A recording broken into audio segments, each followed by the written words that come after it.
નમસ્કાર દર્શક મિત્રો, હું છું મેઘા અગ્રાવત અને આપ જોઈ રહ્યા છો ગુજરાત પ્લસ ન્યૂઝ। જોઈએ આજના સમાચાર વિગતવાર। વડોદરાના તાંદલજા કિસ્મત ચોકડી પાસે ગમખ્વાર અકસ્માત, 17 વર્ષીય યુવતીનું ઘટના સ્થળે જ મોત। વડોદરા શહેરના તાંદલજા વિસ્તારમાં આવેલા કિસ્મત ચોકડી પાસે પેટ્રોલ પંપ સામે શનિવારે સાંજના સમયે ગમખ્વાર માર્ગ અકસ્માત સર્જાયો હતો। પ્રાથમિક માહિતી મુજબ રોડ પર કામમાં ઉપયોગમાં લેવાતા ભારે રોલરે એક્ટિવા પર સવાર યુવતીને અડફેટે લીધી હતી।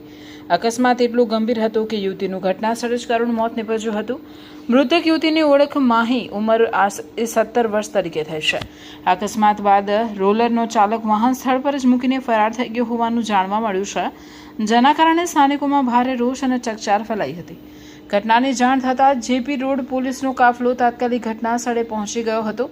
પોલીસે સ્થળનું પંચનામું કરી મૃતદેહને પોસ્ટમોર્ટમ માટે મોકલવાની કાર્યવાહી હાથ ધરી હતી। સાથે જ ફરાર રોલર ચાલકને શોધવા માટે આસપાસના સીસીટીવી કેમેરાના ફૂટેજ સહિતના પુરાવાઓ એકત્ર કરવાની કામગીરી શરૂ કરવામાં આવી છે। આ અકસ્માતને પગલે વિસ્તારમાં ટ્રાફિકની અવરજવર થોડા સમય માટે પ્રભાવિત થઈ હતી અને મોટી સંખ્યામાં લોકો ઘટના સ્થળે એકત્ર થઈ ગયા હતા। સમગ્ર મામલે જેપી રોડ પોલીસ દ્વારા વધુ તપાસ હાથ ધરવામાં આવી રહી છે। અમે જ્યારે ઘટના સ્થળ પર આવ્યા ત્યારે અમે અમારી નજરે એવું જોયું કે ગાડીની લેફ્ટ સાઈડમાં એક એક્ટિવા ઊંધી પડી હતી ને છોકરી નાની બાળકી છે, 15-16 વર્ષની હશે, એનું માથું કચડાઈ ગયું ટાયરના નીચે આવવાથી। આ ટોટલ 3 સવારી છોકરીઓ જતા હશે, ટ્યુશન જતા હશે કે ખબર નહીં કે ગમે ત્યાં જતા હશે। તો અમને ખબર પડી, અમે ઘટના સ્થળે પહોંચ્યા તો અને 108ની ટીમ બી આવી, છોકરીને મૃત જાહેર કરી છે। છોકરીને હાલ 108માં લઈને અને સરકારી હોસ્પિટલ ગોત્રી લઈ ગયા છે। આવી સાચી હકીકત છે। આ ક્યાં જે યુવતી જે છે જે મરનાર જે ક્યાંની છે એવું કંઈક?